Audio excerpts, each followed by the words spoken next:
各位好，自由行今次同朋友一齊嚟到汕尾，今次嚟到呢度住咗間好大好靚嘅民宿，海上古堡同浮日灣都係好適宜打卡嘅地方，試齊當地傳統酒樓、潮汕牛肉、新鮮海鮮，會將行程放喺片尾，有需要呢可以攞嚟做個參考，一齊跑去高鐵踏上汕尾之旅啦！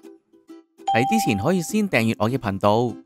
如果能夠讚好同埋分享俾你哋有需要嘅朋友就更加好啦。好啦，我哋立即去片。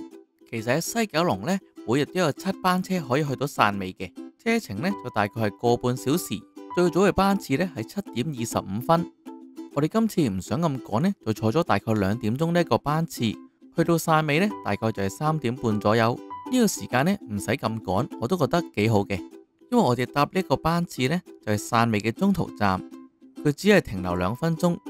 所以最好早少少喺落車嘅門口位等等，咁落車嘅時候呢，就唔使咁趕啦。佢呢個站呢，仲要得一個扶手電梯，仲係車尾嗰一邊嘅添。如果你好似我哋咁呢，喺車頭落車就要行到去車尾先至可以搭扶手電梯落去地下嗰層啦。呢度出咗閘之後呢，佢嘅指引都幾清晰嘅。行前幾步呢，已經有啲交通指引圖話俾你知可以搭啲咩公交車去唔同嘅地方。但係如果你哋好似我哋咁唔搭交通工具，想搭網約車呢，就要由呢一邊向前行。沿路呢都會見到呢啲寫住網約車上車點嘅牌，繼續向前行，過埋呢一條天橋，有一個位呢係可以行樓梯落去嘅。但係我哋攞住咁多行李，我哋呢就會搭隔籬嘅升降機落去啦。由高鐵站打車大概26分鐘，65蚊左右呢，就嚟到今次第一個景點紅海灣。我哋今次入住呢一間就係君華軒美宿，佢坐落喺 KFC 嘅上面，非常容易揾。而民宿呢，就係喺 KFC 嘅後邊，我哋穿過呢一個走廊，側邊嘅電車呢都可以租嚟用嘅。如果你識揸嘅話，民宿下邊呢有個微信，攞晒密碼同埋鎖匙之後呢，就可以上樓噶啦。呢度最大嘅缺點呢，就係要上樓梯。我哋嘅今次民宿呢，仲係喺4樓，所以搬行李上去呢，都真係有啲吃力啊。今次係朋友喺 Trip.com 訂嘅，2晚係2055蚊港幣。入到嚟呢個廳真係超大啊，因為之前同老闆講好咗，所以個廳呢仲有啲生日嘅佈置添。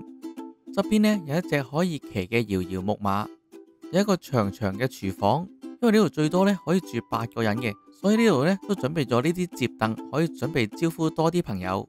有個大嘅雪櫃，隔籬呢仲有個洗衣機同埋洗衣液。呢度呢可以煮嘢食，做一啲簡單嘅餸菜呢都冇問題嘅。有個電飯煲同埋電鍋同埋個熱水煲，上面呢就有個抽氣扇。個籃呢已經有好多唔同嘅日用品，如果有需要呢唔夠都可以同佢微信講翻，佢補充翻嘅。同大家睇埋其他地方啦。呢度呢就係外邊嘅洗手間。牙膏、牙刷、洗手盆嗰啲呢，全部都齊備。下邊呢就有4對嘅膠拖鞋。呢度呢都有3個洗手間嘅。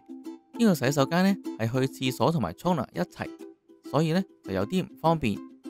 隔籬呢就有個雙床房，可以瞓4個人嘅大床。側邊嘅衣架呢就可以晾下衫。隔籬間房呢就係大床房嚟嘅，有2個枕頭，有一個床頭櫃。側邊呢都有插蘇可以插電嘅，隔籬都提供咗晾衫嘅位置。洗手間呢都提供咗牙膏、牙刷同埋即棄用嘅毛巾。隔籬呢就有個沖涼嘅位置，可以乾濕分離。有個簡約版嘅電子馬桶。另外一間房呢同頭先介紹嘅款式差唔多，亦都提供咗可以晾衫嘅位置。隔籬嘅洗手間呢個款式同頭先嘅介紹差唔多，沖涼呢都可以做到乾濕分離。呢度呢提供咗一啲厚身嘅即棄毛巾，可以俾你沖涼用嘅。而另外比較少見呢，係呢度有個三角形嘅露台，有張雲石台可以擺低啲嘢食，同朋友一齊傾下偈。周圍呢冇太多高樓，所以景觀呢都幾開揚。因為附近呢都冇咩大型工廠，連空氣呢都清新啲。側邊呢仲有個哪吒嘅公仔添。航拍嘅景觀呢就係咁樣嘅。俾大家參考一下。到咗夜晚，其他朋友呢都嚟齊，我哋呢就準備去食飯。喺民宿呢，行前大概8分鐘左右就係今次食飯嘅中興宴會樓。呢度呢係長方形格局，有多張大台，啱晒我哋呢咁多個人嚟呢度食飯。呢度呢擺酒做生日都係一個理想嘅一個地點。出邊呢都有唔少嘅海鮮嘅，但對比其他餐廳呢，呢度價錢就會可能貴少少。魚嘅種類呢都偏向比較名貴，因為睇到經理呢猛咁推銷我哋食下南瓜子啊、石斑咁樣。最後呢，我哋就嗌咗幾款嘅海鮮，每樣嘅海鮮質素呢都唔錯嘅，可能因為新鮮嘅關係，點樣煮呢都幾好食。另外呢款滷水呢都可以，芥菜煲呢都唔錯。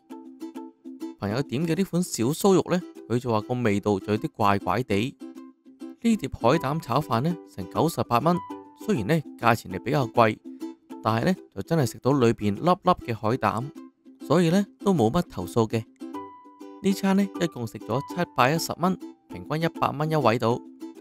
食飽飯之後呢，我哋就喺呢度附近行下，呢度呢都有唔少食肆，但係最大問題，最中意按摩嘅朋友呢，原來發現到呢度係冇按摩店嘅。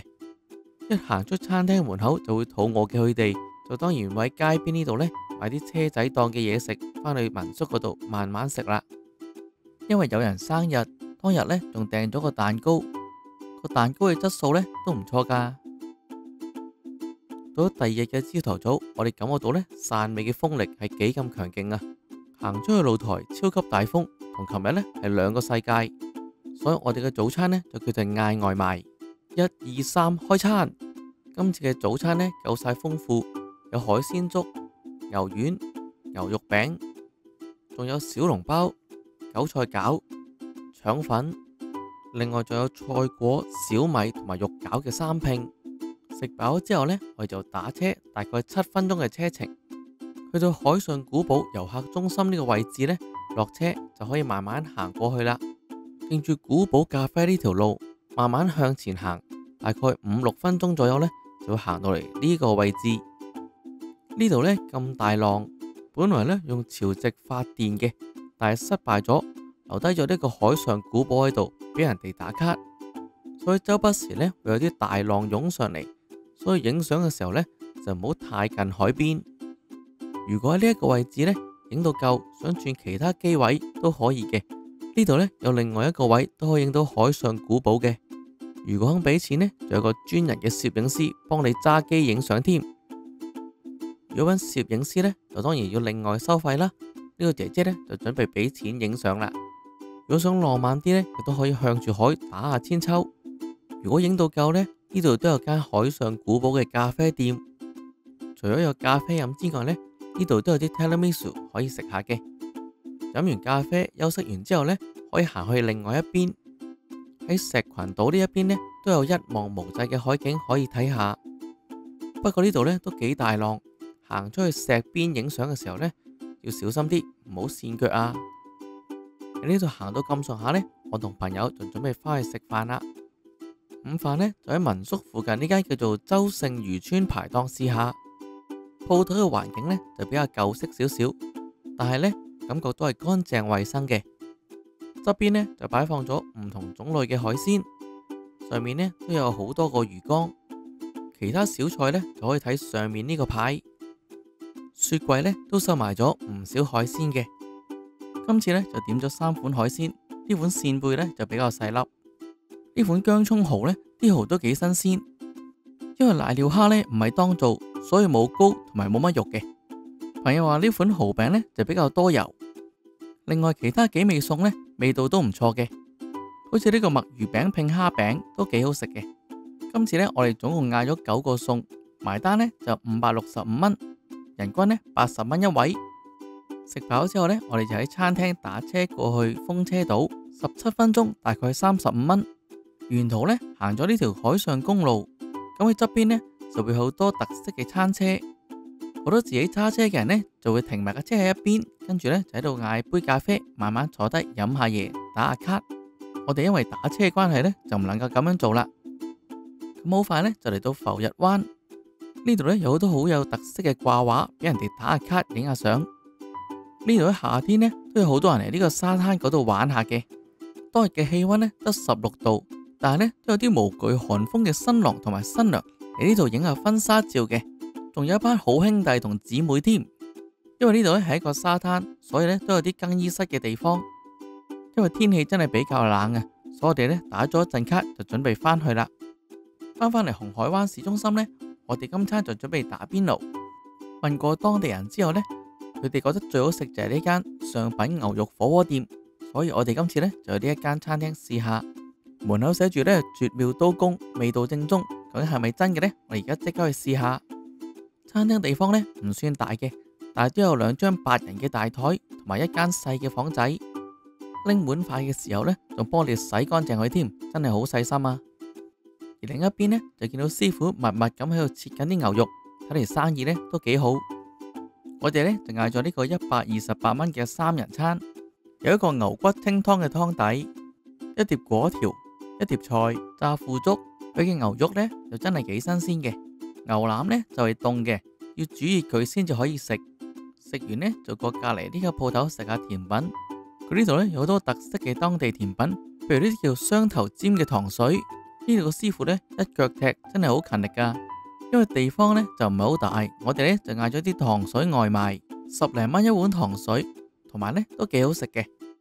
我哋行過生果鋪嘅時候呢，見到呢啲咁特別嘅蕉，1蚊隻啊！我哋呢都買咗啲翻去食。喺民宿對面呢有間遮浪酒店，佢下邊呢就開咗間遮浪酒家。我哋第2日呢都去對面試下呢間酒家嘅早餐。呢間酒家呢好似以前嘅酒樓款式咁，可以出去攞點心嘅。想要邊款呢？話俾阿姐姐知，指一指，佢就幫你放上呢個盤嗰度。攞好晒之後呢，最後一次過幫你計數。亦都有唔同款嘅煎類嘅點心，早餐都可以食西多士啊。另外一邊呢就會煮生滾粥，我哋呢就嗌咗豬雜粥同埋海鮮粥試下。只要你話俾佢知你坐邊度，服務員呢煮咗啲粥就會拎過嚟俾你噶啦。不過海鮮粥同豬雜粥呢都係有豬雜粥嘅料嘅，真係幾特別。食物質素就普普通通啦，志在感受下舊式嘅茶樓文化。食咗121蚊，平均17蚊一位，非常之抵食啊！食飽之後呢，我哋退房，跟住呢就去搭巴士去返汕尾市中心。而巴士站呢就喺琴日食午飯嘅地方去嘅附近。最特別呢係呢一個站竟然係冇巴士站嘅牌嘅。我哋呢都要問當地嘅村民，問佢係咪呢一個站，佢哋呢話俾我哋知有，我哋先喺呢度等車。巴士停站嘅位置呢就喺呢個士多同埋呢間鋪頭嘅中間。佢呢條呢叫做紅海灣專線，大概20分鐘一班。由紅海灣坐到汕尾市中心呢，大概要1個半小時，10蚊一位。我哋可以一邊坐呢，一邊感受下汕尾當地嘅風景。好啦，汕尾之旅嘅上集去到呢度呢就結束啦。下集會介紹下金丁灣同埋2馬路，仲有其他汕尾嘅好去處。我哋下集見啦，拜拜。